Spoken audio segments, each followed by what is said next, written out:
यौम कौमी हैंडलूम के मौके पर हफ्ते को नेकलेस रोड पर एक तकरीब मुनक्किद हुई। वजीर सनत KT रामाराव ने बताया कि हुकूमत हैंडलूम के कपड़ों की ई-कॉमर्स के जरिए फरोख्त का इंतजाम करने जा रही है। उन्होंने हैंडलूम वर्कर्स की तरफ से तरतीब दी गई नुमाइश का मायना भी किया। वजीर सनत KT रामाराव ने बताया कि हुकूमत हैंडलूम सनत से वाबस्ता हर वर्कर को कम से कम माहाना 12 से 15 हज़ार रुपये की आमदनी को यकीनी बनाएगी। రూపొందించడం జరిగింది। అదే పద్ధతిలో ఈ రోజు మీరు ఏ రంగంలో ఉన్నా, సహకార రంగంలో ఉన్నా లేకపోయినా మీకు ఈ పథకాల ద్వారా ప్రయోజనం అందుతూ ఉన్నాయి। కొత్తగా ఏర్పడ్డ ప్రాథమిక చేనేత సహకార సంఘాలకు కూడా ప్రభుత్వ వాటా మూలధనాన్ని అందించడం, చేనేత మగ్గాలను ఆధునికీకరించడం, ప్రాథమిక సొసైటీలకు రుణ పరిమితి, పావలా వడ్డీ పథకం, చేనేత సహకార సంఘాలకు శిక్షణ, మౌలిక సదుపాయాల రూపకల్పన మరియు చేనేత మరియు జౌళి శాఖలో అమలు చేస్తున్న ఇతర పథకాలతో పాటు తెలంగాణ ప్రభుత్వం చేనేత కార్మికుల కోసం ఈ రోజు ఇందాకనే నేను విజ్ఞప్తి చేసినట్టు పెద్ద మొత్తంలో రాష్ట్ర బడ్జెట్లో నిధులు కేటాయించడం జరుగుతున్నది।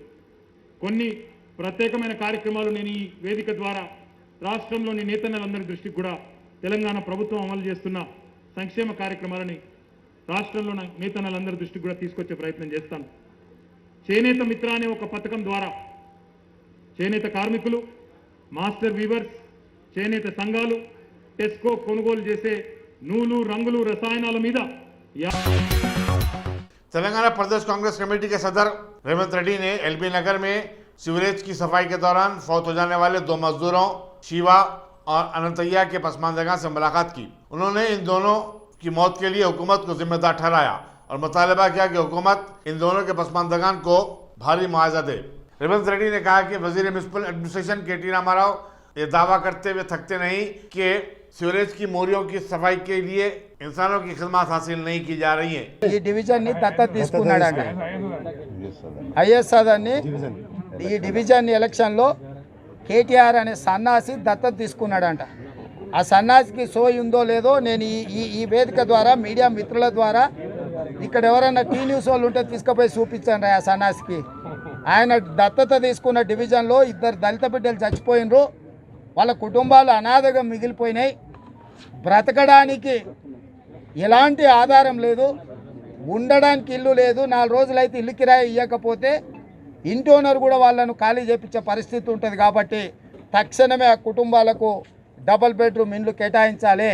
మీరు ఎక్కడనో ఓట్ల కోసం 2000 కోట్లు ఖర్చు పెడుతున్నాం అంటున్నారు కదా, మాకేం అభ్యంతరం లేదు, 2000 కాకపోతే 10,000 కోట్లు ఆడ ఖర్చు పెట్టండి, కానీ ఈ 2 కుటుంబాలకు చెరో ₹1 కోటి 2 కోట్ల రూపాయలు ఈడ సహాయం అందించండి। నేను నువ్వు ప్రిన్సిపల్ సెక్రటరీగా దళితులు చచ్చిపోతే నువ్వు కనీసము చూడడానికి రాలే, గంట నుంచి నేను ఫోన్లు ట్రై చేస్తుంటే ఫోన్లు కట్ చేస్తున్నాడు, ఎత్తుతలేడు। నీకు ఇంత అహంకారం, ఇంత నిర్లక్ష్యం పనికిరాదు। ఒక పార్లమెంటు సభ్యుడిగా మేము ఫోన్లు చేస్తే ఫోన్ ఎత్తి సమాధానం చెప్పే బాధ్యత నీకున్నది। నీకు KTR మద్దతు ఉందని అనుకుంటున్నావు, ఉద్యోగం ఊడినాడు KTR అటు రాడు, ఎవడు రాడు। నేషనల్ SC కమిషన్కే కాదు సోషల్ జస్టిస్ మినిస్టర్కు నేను కంప్లైంట్ చేస్తా। స్కావెంజర్ యాక్ట్ 2013 ప్రకారం మాన్యువల్గా మ్యాన్హోల్లలో దిగడం నిషేధించారు। चीफ सेक्रेटरी सोमेश कुमार ने रियासत में दवाखानों को मेडिकल इंफ्रास्ट्रक्चर की फराहमी के सिलसिले में एक जायजा इजलास मुनक्किद किया। उन्होंने तमाम दवाखानों में मखलूआ इजाजतों को पुर करने और ऑक्सीजन प्लांट्स कायम करने की हिदायत दी। चीफ सेक्रेटरी ने GSMC हदूद के उन इलाकों में जहां वैक्सीन का काम बाकी रह गया है फौरी मुकम्मल करने की जरूरत पर जोर दिया। इजलास में health secretary Syed Ali Murtaza Rizvi, director public health doctor Srinivas Rao, director medical education Ramesh Reddy और दूसरे भी शरीक थे। वजीर animal husbandry T Srinivas Yadav ने मच्छरों पर हमले करने वालों को इंतबाह दिया और कहा कि माहीगिरी के कामों में मसरूफ लोगों को नुकसान पहुंचाने वालों के खिलाफ सख्त कार्रवाई की जाएगी। उन्होंने मच्छरों के नुमाइंदों से बातचीत करते हुए ये बात बताई। रुकने पार्लियामेंट B प्रकाश, रुकने असम्बली M गोपाल और कमिश्नर फिशरीज L भूकैया इस मौके पर मौजूद थे। कबल अज़ीम वज़ीर मौसूफ को बताया गया था कि रियासत के मुख्तलिफ इलाकों में मच्छरों पर हमले किए जा रहे हैं और तालाबों में मछलियों का शिकार करने से रोका जा रहा है। कारवान के मजलिसी असम्बली कौसर मयुद्दीन ने नानानगर डिवीजन में GSMC के सैनिटेशन वर्कर्स में कोविड-19 के किट्स तकसीम किए। मेराज कॉलोनी में इब्तिदाई मजलिस दफ्तर पर मुनक्किदा एक मुख्तसर तकरीब में कॉर्पोरेटर मोहम्मद नसीरुद्दीन के अलावा मजलिसी कायदीन की बड़ी तादाद मौजूद थी। सालिबंडे के मजलिसी कॉर्पोरेटर मुस्तफ़ा अली मुजफ्फर ने अपने डिवीजन में मोरजलतवा कामों की तकमील के लिए zonal commissioner JCMC south zone Ashok सम्राट के साथ एक इजलास मुनक़िद किया। इजलास में महकमा बल्दिया के मुख्तलिफ शोबेजात के अहदेदार और सरगर्म मजलिसी कारकुनान मसीउल्लाह खान, मीर मुजीब अली खान, सुहेल मोइस और दूसरे भी शरीक थे। दरगाह यूसुफैन के अहाते में दोबारा दुकाना सजाने की इत्तला पर वक्फ बोर्ड की विजिलेंस टीम ने DSP ख्वाजा मुइनुद्दीन की क़यादत में दरगाह का दौरा किया। टीम ने बाद दुकानदारों की जानिब से शटर लगाए जाने पर एतराज़ किया और उन्हें फौरी निकालने की हिदायत दी। दूसरी तरफ दुकानदारों का कहना है कि सदरनशीन वक्फ बोर्ड मोहम्मद सलीम ने उन्हें दुकानात कायम करने का मशवरा दिया था। के दुकाना वाले तो सलीम चेयरमैन साहब को हम लोग बोल के साहब जहाँ हैं वहीं साफ़ सफाई करके लगा लेते, बोल तो ठीक है मियाँ लगा लो बोले, तो हम लोग लगा लिए। लगाने के बाद में अब जो दूसरे जो है खबरों के पास में तख्ता वो ये रखे थे तो गलत अफवाहें उठा दिए। छोटूपत जिले नलगुंडा में मस्जिद अलमास की अराजी पर महकमे रेवेन्यू की तामीर का काम जारी है।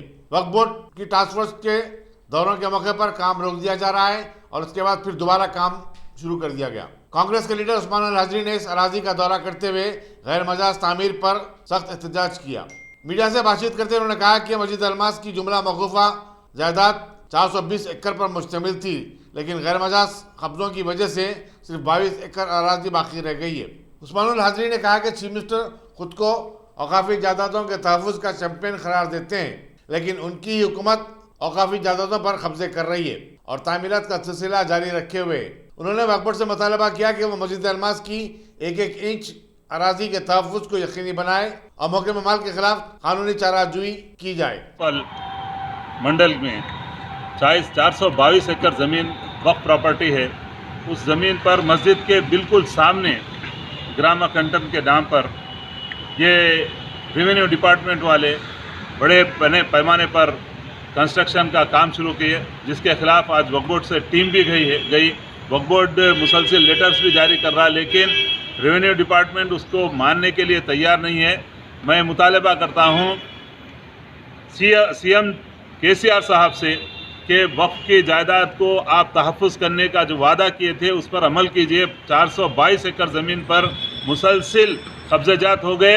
अब बची हुई ज़मीन मस्जिद के सामने जो लंगर खाना है उस लंगर खाने के ऊपर भी कब्ज़ा हो रहा है। KCR साहब फौरी से फौरी इस सिलसिले में आप अहकाम जारी करें। हमारे मुतालिका MP जनाब कैप्टन उत्तम कुमार रेड्डी साहब के से भी बात हुई हमारी इस सिलसिले में, और कांग्रेस पार्टी का एक वफद वहाँ पर पहुँचा, जिसमें हमारे अशफाक खान साहब, वाइस चेयरमैन माइनॉरिटी डिपार्टमेंट जनाब शकील एडवोकेट साहब, कांग्रेस लीगल सेल के ज़िम्मेदार और तमाम दीगर नलगुंडे के भी कांग्रेस के पार्टी के साथी भी वहाँ पर पहुँचे। वक्फ ज़मीन का तहफ़्फ़ुज़ करने का आप जिम्मेदारी लिए और ज़िला कलेक्टर और RDO पुलिस GO 3 ऑफ 2016 के तहत वक्फ प्रोटेक्शन कमेटी के ज़िम्मेदार है। आप लोगों के तहत चेयरमैन है कलेक्टर, ज़िला कलेक्टर। आप लोग वक्फ का तहफ़्फ़ुज़ करना, बजाय तहफ़्फ़ुज़ होने के वक्फ जायदाद तबाह हो रही। अगर इसी तरह अगर ये कब्ज़े का सिलसिला जारी रहा तो कांग्रेस पार्टी तमाम हमख्याल जमातों को साथ लेकर बड़े पैमाने पर एहतजाज करने पर मजबूर हो जाएगी। KCR साहब खबरदार, अगर ये ज़मीन का और दीगर ज़मीनों का जो वक्फ का जो जिस तरह से इस्तेसाल हो रहा है, अगर फौरी रोका नहीं गया तो अवाम आपके ख़िलाफ़ आने वाले हालात आप खुद जानते हैं, उस पर राय आम्मा भी आपके ख़िलाफ़ हो जाएगी। तमाम सेक्युलर जमातें आपके ख़िलाफ़ तो हो चुकी हैं, अब ये ज़मीन का भी मामला सबके सामने आ रहा है जो आपके हज़ीमत का सबब बन जाएगा। अस्सलाम वालेकुम। वरंगल अर्बन में वजीर पंचायत राज ई दयाकर राव, अरकान असम्बली P धर्मारेड्डी और P सुमन को उस वक्त अजीब सूरत हाल का सामना करना पड़ा जब मंडल प्रजा परिषद के कुरकुन T रानी ने कमलापुर की सब मार्केट में खवातीन में कर्जों की तकसीम की तकरीब में प्रोटोकॉल की खिलाफ वर्जी की शिकायत की। इस खातून की शदीद एहतजाज पर वजीर पंचायत राज हक्के बिक्के हो गए। पुलिस ने इस खातून को खामोश बिठाने की कोशिश की, लेकिन वो सड़क पर एहतजाज करते हुए बैठ गई। కమలాపూర్ ఎంపీని నన్ను ఆహ్వానించిండ్రు నేను నాకు అన్యాయం జరిగిందని చెప్పుకుంటుంటే నన్ను బయటికి నెట్టించడం జరిగింది। ఒక మహిళను ఇట్లా నెట్టించడం ఎంతవరకు న్యాయం అని చెప్పి నేను అడుగుతా ఉన్నా। ఇవాళ వేణు అనే వ్యక్తి శనిగరంలో టీఆర్ఎస్ కార్యకర్త 2-3 రోజుల కానుండి అసభ్యకరంగా నీచంగా ఒక మహిళ మీద ఒక ఎంపీపీ మహిళ మీద అసభ్యకరంగా పోస్టులు పెట్టడం జరుగుతుంది. పోస్టులు పెట్టిండని చెప్పి నేను నా బాధ చెప్పుకుందామని చెప్తే బయటికి వెళ్ళగొట్టడం జరిగింది. 2-3 రోజుల కానుండి అసలు అసభ్యకరంగా పోస్టులు పెడుతున్నాడు. అసలు మీకు మీడియా మిత్రులకు చెప్పలేని పదాలు అవి. మీ ఇంట్లో మహిళలను రమ్మని చెప్పండి అని చెప్పి అసభ్యకరంగా పోస్టులు పెడుతున్నాడు. ఆధారాలతో సహా నేను వచ్చిన నాకు నా భర్తను చంపివేస్తా అని చెప్పి అంటున్నారు. నా భర్తకు నాకు ప్రాణహాని ఉన్నది. ఇవాళ పొద్దున వేణు అనే వ్యక్తి మా ఇంటి ముంగడికి వచ్చి వీల వేసి బండి ఆపి సైకిల్ చేస్తున్నాడు. ఇది అసలు ఎంతవరకు కరెక్ట్? ఇది అసలు ఒక ఎంపీపీనే గింత विजयनगर कॉलोनी के 20 साल नौजवान मोहम्मद फैसल अली ने जयपुर में स्टार प्रोडक्शन की जानिब से मुनक़िदा मॉडलिंग शो में स्टार ऑफ तेलंगाना का एजाज़ हासिल किया है। उन्होंने नौजवानों से कहा कि वो मॉडलिंग के शोबे में अपना मुकाम बनाने के लिए आगे आएं, क्योंकि आज का मॉडल ही कल का फिल्म स्टार होता है। रहमतुल्लाहि वबरकातुहू। मेरा नाम मोहम्मद फैसल अली है। मैं 20 साल का हूँ। मैं मल्लेपल्ली विजयनगर कॉलोनी का रहने वाला हूँ। अल्लाह का बहुत शुक्र है कि मैंने ये मिस्टर तेलंगाना मुकाम पाया है, और अल्लाह का बहुत बड़ा एहसान है कि मेरे माँ बाप की दुआओं से मैंने इस मुकाम पर mister Telangana face of India title holder बन चुका हूँ। इसके लिए मैंने बहुत सी मेहनत की है। तकरीबन 1.5 साल से मेहनत की है। जब मैंने जयपुर में जाकर 5 दिन ट्रेनिंग लेकर मिस्टर तेलंगाना मुकाम जीत कर आया हूँ। आप लोग का मैं बहुत बहुत शुक्रगुज़ार हूँ कि आप लोग ने मुझे सपोर्ट किया, बहुत प्यार दिया, और मेरे रिलेटिव्स, फ्रेंड्स सब ने मुझे सपोर्ट किया। इसी के सपोर्ट से मेरा और करने का मन है। आपके सपोर्ट से मैं और आगे बढ़ूँगा इंशाल्लाह।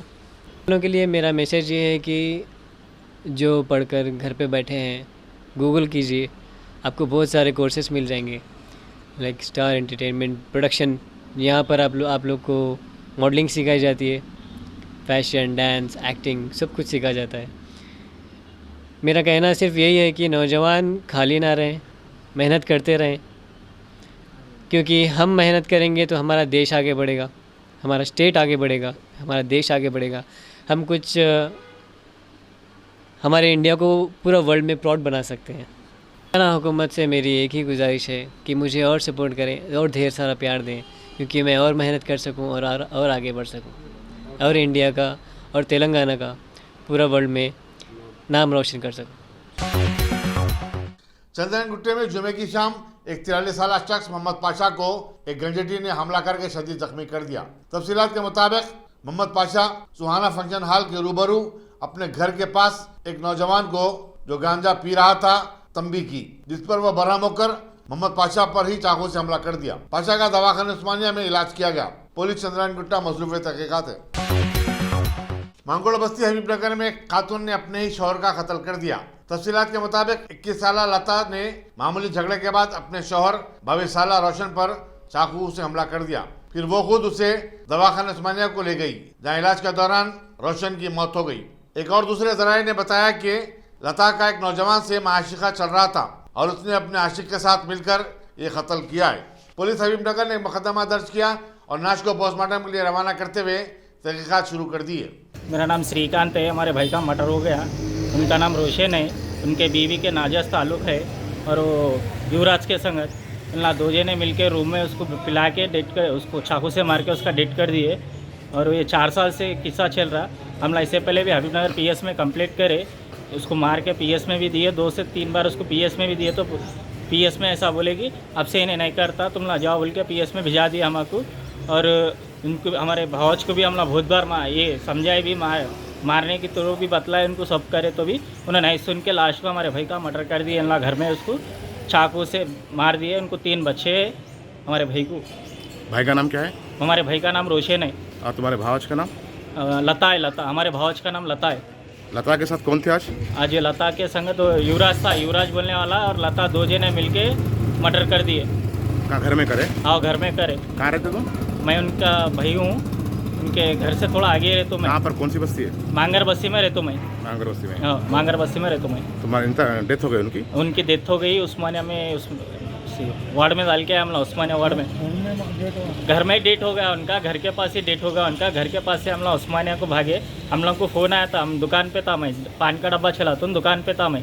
ऐसा है तुम्हारे भाई का मर्डर हो गया। उनके बीवी और उनके बीवी का नाज़त संबंध वाले दो जने, युवराज बोलने वाला है ना, दो जने चाकू मार के ऑटो में डाल के ऑनलाइन लेके आके वहाँ उस्मानिया में डेड बॉडी फेंक दे के ना भाग के आई PS को। कब हुआ ये आज दोपहर में 3-3:30 बजे 11 बजे। इन्होंने स्टेडिंग तो 11 बजे से मार रहे थे इसको, 11 बजे से मार रहे तो जोरू मरद के झगड़े समझे, मगर इन्हें 11 बजे से घर में ही बैठा हुआ, इन्हें घर में बैठ के प्लान करके उसको मार के पिला के मार दिया हमारे भाई को। उन्हें कंप्लेंट हुई, कंप्लेंट करे, पुलिस वाले एक्शन लिए, पुलिस वाले बोले उसको, हम उसको पकड़ के भी लाए, इसको PS में लगाए, इसको पकड़ के हमारे भावज को भी ला के लगाए। वेस्ट जोन की पुलिस टास्क फोर्स ने इंस्पेक्टर राजेश की क़यादत में जोड़ी सुल्तान नवाज जंग हबीबनगर में एक घर पर धावा करते हुए ममनुआ गुटखा, तंबाकू और सिगरेट का भारी स्टॉक जब्त किया, जिसकी मालियत 40,000 रुपये बताई जाती है। पुलिस ने सिलसिले में 65 साल टोबैको ताजर अब्दुल रहीम को गिरफ्तार करके मजीद कार्रवाई के लिए हबीबनगर पुलिस स्टेशन के हवाले कर दिया।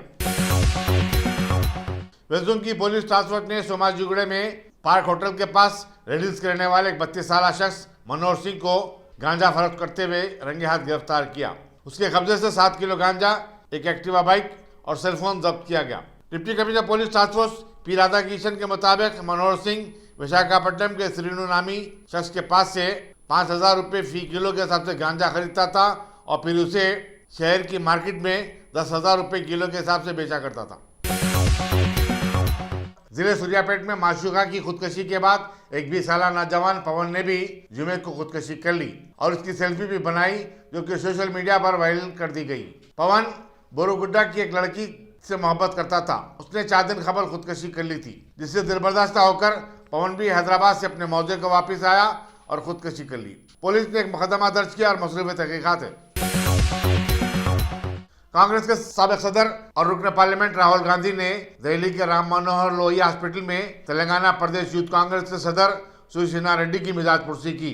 शिवसेना रेड्डी दिल्ली में 5 अगस्त को पेट्रोल की कीमतों के खिलाफ यूथ कांग्रेस के एहतजाज के दौरान पुलिस के साथ झड़प में जख्मी हो गए थे। इस झड़प में उनके पैर को फ्रैक्चर भी आया। हिंदुस्तान ने तकरीबन 100 साल के वक्फे के बाद ओलंपिक गेम्स में जेवलिन थ्रो के मुकाबले में पहली मर्तबा गोल्ड मेडल हासिल किया है। हरियाणा के नीरज चोपड़ा ने टोक्यो में जारी ओलंपिक गेम्स में ये मेडल हासिल किया है। वाज़ेह है कि 2008 में अभिमन्यु बिंद्रा ने आखिरी मर्तबा हिंदुस्तान को गोल्ड मेडल लाया था। नीरज चोपड़ा की जीत पर पूरे मुल्क में खुशी की लहर दौड़ गई। चीफ मिनिस्टर हरियाणा मनोहर लाल खट्टर ने नीरज को हरियाणा हुकूमत की तरफ से 6 करोड़ रुपए के इनाम का ऐलान किया और कहा कि उन्हें रियासत में कहीं भी 50% की रियायत के साथ मकान बनाने के लिए अराजी दी जाएगी।